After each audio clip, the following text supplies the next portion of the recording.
Então, Fran se abaixa no meio dos capins das capitubas para não ser visto. Ali, nas águas mansas e frescas, está uma sereia a nadar. Ele fica boquiaberto com tanta beleza. Sente um arrepio, não sabe se é de frio ou se é de prazer. Está extasiado com o que vê. A sombra das árvores sobre os capins lhe proporciona uma brisa leve. Ele olha sobre o capinzal. O calor é tanto que faz ondas como se fossem labaredas no asfalto quente. Ou então uma fornalha. A sereia está lá dentro do rio, dando voltas e soprando esguichos de água para o alto. É a coisa mais linda que os olhos de Fran já viram até aquele momento. Ela se vira de costas, mergulha, desaparece, aparece. E assim ela fica, vai até a margem do rio e volta. Ela brinca sozinha com as mãos levantadas, fazendo os raios de sol passar por entre os dedos, enquanto boia como se fosse uma boneca inflável. Ele fica extasiado com tanta beleza e desenvoltura. Jamais vira coisa tão linda. De repente, a sereia sai da água. A surpresa, ela tem pernas e pés. É uma mulher linda, contornos perfeitos. Os cabelos longos, molhados, estão sobre seus seios, mais lindos que os da pintura de Vênus. A bela e miúda mulher pega suas roupas e veste. São roupas velhas. E aí ela sai correndo pela trilha. Fran está ali paralisado, ele não consegue se mover. Parece grudado no chão. Ele está enfeitiçado pela sereia que foi embora. Quando enfim ele consegue se mover, já não a vê mais. Ela sumiu no meio do capinzal. Fran joga a toalha no chão e pula dentro do rio. Seu corpo ardia como se estivesse em brasas. Ele não sabia se era do calor, se era de desejo, se era de emoção. Aquela aparição encantada lhe fizera bem ou mal, ele nem sabia. Ele chega até a imaginar que havia sonhado. Aquilo não tinha sido real. E assim ele ficou nadando por um tempo por ali, no mesmo lugar que ela estava, se deliciando com as imagens que ele havia visto da sereia humana ali dentro do rio. Aquela última imagem dela, com o corpo nu, os compridos cabelos molhados grudados nos seios, a cintura fina, nádegas perfeitas, não lhe saía do pensamento. O rosto era tal qual de um anjo. Quando ela corria para casa, ele percebeu que a bela miragem se desvanecia no ar. De onde surgira aquela imagem? Ele nunca vira aquela bela mulher por ali. Se bem que as roupas que ela vestiu eram roupas pobres, quase trapos. Ela era estranha, mas aqueles trapos não. Ele já havia visto aquela roupa maltrapilha. E que diante de tanta beleza, esse detalhe agora não eram importantes. Jamais Fran poderia supor que a sereia era Zabé. Ele nunca prestara atenção nela. Quando por acaso havia cruzado com ela pelo caminho, na casa grande, no terreirão. Nesses 3 meses que ele estava hospedado ali para suas pesquisas, por algumas vezes ele a viu no curral a trabalhar com os peões, mas pensava que se tratava de um dos poucos moleques que iam ao retiro a pedido dos pais para ajudar no trabalho braçal. Isabel usava sempre calças velhas, remendadas, cheias de nodas de bananeiras, de inhame, de ração do gado. A camisa, muito velha, cobria todos os seus braços, era fechada até o pescoço. Nos pés, ela calçava botinas velhas e usava um chapelão de palha que escondia todo o seu rosto e os seus cabelos. Os conhecidos que a viam já sabiam que se tratava de uma linda mulher que estava dentro daqueles trajes masculinos. A conhecia desde que nascera. Os peões até que gostavam de vê-la assim, pois não seria assediada por algum vagabundo engraçadinho que a portasse por ali. Isabel se sentia bem assim, sendo feia e sem atrativos para que não despertasse algo nos homens. Ela também não pretendia se casar nunca. Fran ficou um tempo ali na beira do rio, sob a sombra das árvores, até o sol ir embora. Quando a noite estava chegando, ele foi para o seu quarto. O calor continuava. Estava até pior que durante o dia. O suor lhe escorria pelos poros como se a rede estivesse armada sobre um braseiro. Inutilmente, ele tenta dormir, mas não consegue à noite. Ele tem visões da moça no rio. Isso não lhe dá trégua. Os mosquitos estão por toda parte. Ele abre o véu sobre a rede, mas o sono não vem. Ele fica exausto de tentar dormir. Seu corpo dói. A rede lhe tornara desconfortável. Agora até que ele preferiria ter uma cama com colchão para dormir e sonhar com a sereia do rio. As águas frescas que ele guardava na moringa havia acabado. Ele havia bebido mais de 2 litros de água até aquela hora da noite. Pela terceira vez ele foi à latrina esvaziar a bexiga e a sede continuava. Ele pegou a moringa de barro sob o girauzinho e sobre a luz do luar que entrava pela janela aberta. Ele sentiu o perfume das flores das laranjeiras. Aí ele resolveu sair para ir até a bica, pegar mais água e molhar os pés, o rosto e os braços para poder se refrescar. A lua cheia, toda redonda, parecia sorrir para ele. Ela já estava indo se esconder atrás dos morros. O sol não tardava a surgir. E Fran ainda pensa na moça. E lhe pareceu que a lua tinha o mesmo rosto da sereia e que sorria para ele. Já fazia muitos anos que ele não tinha insônia. Isso só acontecia quando ele estava lá na faculdade, quando participava de festa com os amigos. Parece que isso fazia tanto tempo que, na verdade, não fazia nem 10 anos. Ele ainda era jovem, ainda estava longe de completar 30 anos. Fran ficou molhado da água da bica. Molhou os cabelos. Precisava refrescar os miolos para parar de pensar besteira. Sacudiu os cachos do cabelo molhado freneticamente, como se quisesse expulsar à força aqueles pensamentos. Mas parece que os pensamentos não saíam. Ele pensa de repente: será que eu estou apaixonado pela sereia? Não é possível. Eu nem sei quem ela é. E sorriu encabulado. Tivera tantas quantas mulheres ele quis. Aquela ele também iria ter. Ainda mais se fosse uma pobre capial ali da roça, uma caipira.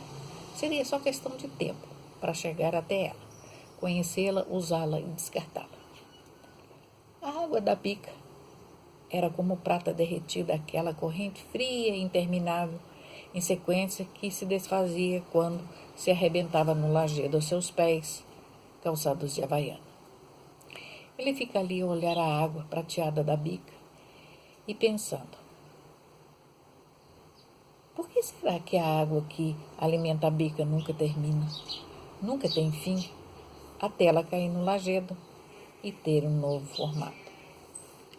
E Fran se acocora ali, olhando o brilho das águas com sua imagem refletida nela. A água escorre freneticamente por entre as torceiras de inhame e ele percebe sapinhos nadando entre as raízes, como todo bom botânico. Ele tem grande interesse em catalogar e pesquisar aqueles sapinhos na tênue luz da manhã que desponta. Eles são raros e difíceis. Não é em qualquer lugar que a mata dá acesso para que eles sejam pesquisados. Os bichinhos agora estavam ali, bem pertinho dele. e Fran fica feliz com mais essa descoberta. E o sono vem. Seus olhos estão pesados. Ele vai para sua rede. Agora irá dormir. Está fresco. E realmente tivera muitas emoções nessas últimas horas. Ele se deita na rede e deixa a porta aberta para trás e a janela também, para o ventinho fresco da manhã entrar e embalar seus sonhos de sereias e sapinhos. Com certeza, ele iria sonhar com ambas as coisas pelas emoções que tivera. E amanheceu. A avó de Zabé amanheceu doente. Estava tossindo muito. Deveria ser início de gripe. Zabé pede à avó que fique na cama, pois tossiu a noite toda. Ela iria para a casa grande falar com a senhora e faria o trabalho da avó. Chegando lá, a senhora mandou Zabé ir pegar as roupas de Fran para ser lavadas. Já que a avó não poderia ir, ela estava encarregada desse serviço. Zabé, muito a contragosto, vai até o quarto do rapaz, lá fora, perto da Túlia, e encontra a porta aberta para trás. E ele dorme na rede, coberto pelo mosquiteiro. Ela acha aquilo muito estranho, ele estar ali. Todos sabiam que ele saía antes do sol nascer. Por que ele não tinha ido hoje? Zabé chega perto dele para ver se ele está vivo ou morto. Ela levanta devagarzinho o véu, olha e vê que ele está dormindo. Aí depois ela levanta a ponta da botina e dá um chute no traseiro dele através da rede. Ele acorda no susto e vê o rosto da sereia sobre o rosto dele e sorri. Aqueles olhos cor de mel parecia de gato. Não era nada desconhecido para ele. Eram os mesmos olhos que ele viu de tão perto, escondido ali no capim, na beira do rio. Aí ela diz, sorrindo: acorda, preguiçoso. Isso são horas? Ele diz: eu já acordei. Ela pergunta: cadê as roupas de lavar? Ele mostra para ela que estão sobre o espaldar da cadeira. Ele se mexe na rede para levantar. Ela pega a roupa e sai correndo. Ele fica paralisado, ali sentado na rede, pensando: será possível? A sereia é essa songamonga que parece um machinho? Não, isso não é possível. Ele fica a imaginar o porquê de Isabel se esconder dentro daqueles trajes. Toda aquela beleza que até agora só ele havia visto e se deliciado com o tamanho espetáculo. Isabel chega lá na cozinha furiosa com a senhora. Ela diz, muito brava, espumando de ódio: a senhora disse que o francês já tinha ido para a floresta. Não tinha nada. Ele estava bem lá, na rede. Ah, senhora, quando vó souber que fui no quarto dele, ela na certa não vai gostar. A senhora é uma mentirosa. O mardito estava bem lá. A senhora olhou para Zabé e perguntou: ele te mordeu?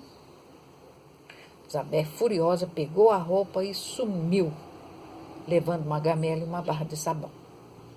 Ela foi para o rio e ali que ela lavava as roupas. Lá já estava a bacia com as roupas da avó, do vô e dela, para ser lavada em outra gamela. Era a primeira vez que Isabel lavava tanta roupa junta. Ela até então nunca lavara tanta roupa e ainda mais roupa de estranho. Nem sabia direito lavar as roupas velhas, quanto mais roupa boa, de boa qualidade. Ela ficou preocupada. Aí ela separou as roupas do estrangeiro numa gamela e as roupas dela, da avó e do vô, na outra, e começou a lavar as roupas. As roupas do homem eram cheirosas, perfumadas, que parecia estarem limpas, a não ser um leve cheiro de suor masculino e umas marquinhas suaves no colarinho. Muito diferente das roupas dela, do avô e da avó, que eram sujas de curral, de sumo de mato, mancha de barro, de fruta, de esterco. Essas sim, eram difíceis de deixar limpa de novo. O cheiro das roupas de Fran eram bons e suave. Não cheirava a mato, nem cavalo, nem galinha. E suor de uma semana, que já havia secado no sol.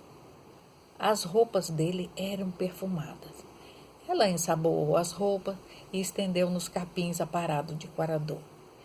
Já era quase hora do almoço, mas ela não estava com fome ainda. Havia levado a merenda para comer. Só voltaria para casa depois que a roupa estivesse toda lavada, seca e dobradinha.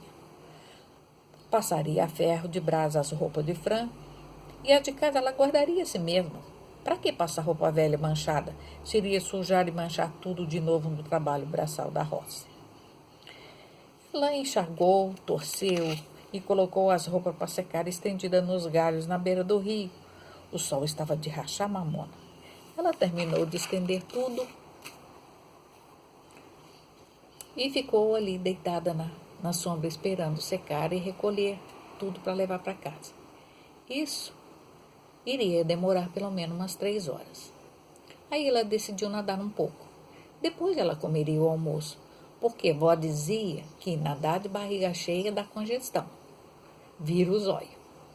Ela tira toda a sua roupa, fica nua, coloca as roupas enroladas sobre a laje de pedras no sol e mergulha nas águas frescas do rio. Fica ali brincando na água até seus dedos ficarem murchos. Aí ela sai, depois de um tempo, sente até frio. Pega suas roupas quentes sobre as pedras e veste. E vai no seu embornal dependurado no galho da mangueira, se senta à sombra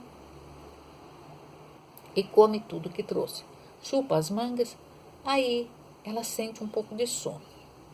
Havia comido demais, estava cansada depois de nadar por um tempo bem longo. Então ela se deita na areia branca sobre a mangueira e adormece. Ela sonha com o francês. Ela vê ele nadando com ela no rio. Os dois riem de felicidade. Lá no quarto dele, Fran até que sentiu vontade de ir no rio para ver se era ela ou a avó que estava lavando roupa. Mas se conteve. O sol estava muito quente. E aí ele preferiu tirar outra soneca na rede. Havia almoçado e sentiu preguiça. Enquanto isso, Zabé dormia entre as folhas caídas da sibipiruna. E não é que veio um homem e levou embora uma camisa xadrez de branco e azul de Fran? Era uma camisa esporte, com gola, colarinho e vista nas mangas e nos botões de tecido azul, da mesma cor do azul do xadrez. Camisa diferente de todas que os homens usavam por ali. Era uma peça de alfaiataria francesa, muito cara por sinal, que ninguém teria naquele fim de mundo. Quando Zabé acordou, ela percebeu que já haviam sombras. A noite não tardava a chegar. Ela se levantou, recolheu toda a roupa, nem dobrou, como a avó sempre fazia com uma trouxa de roupa seca. Ela embolou tudo e correu para casa, sem perceber que faltava a camisa de xadrezinho de azul com vivos azuis. Ela estava preocupada com a avó, que ela havia deixado o dia todo sozinha. A noite já estava prestes a cair. Zabé chega em casa e não vê os avós. Ela já chega chamando por eles e não obtém resposta.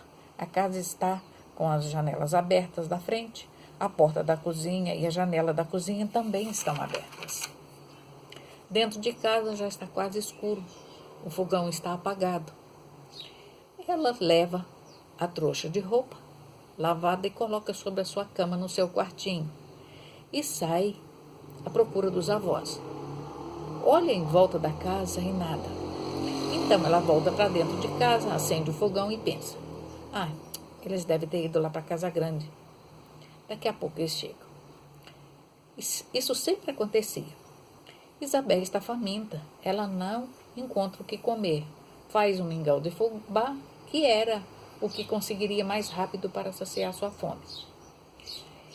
E ela coloca aquilo numa cuia, acende uma lamparina, mas depois ela apaga. fica ali só com a claridadezinha do fogão aceso. Ela retira a panela e coloca no lastro do fogão ao lado e pega a tigelinha, a gamelinha de mingau e vai soprando as colheradas e comendo e bebendo, porque ela está com muita fome. Ela não consegue nem esperar esfriar. E demais, ela só tinha 15 anos, estava em fase de crescimento, como dizia a avó. Ela comia como um saco sem fundo. Zabé até sorriu ao se lembrar das palavras da avó. E ela toma toda a sua cuinha de mingau, mesmo quente, e começa a suar por todos os poros. E nada dos avós, eles ainda não haviam voltado.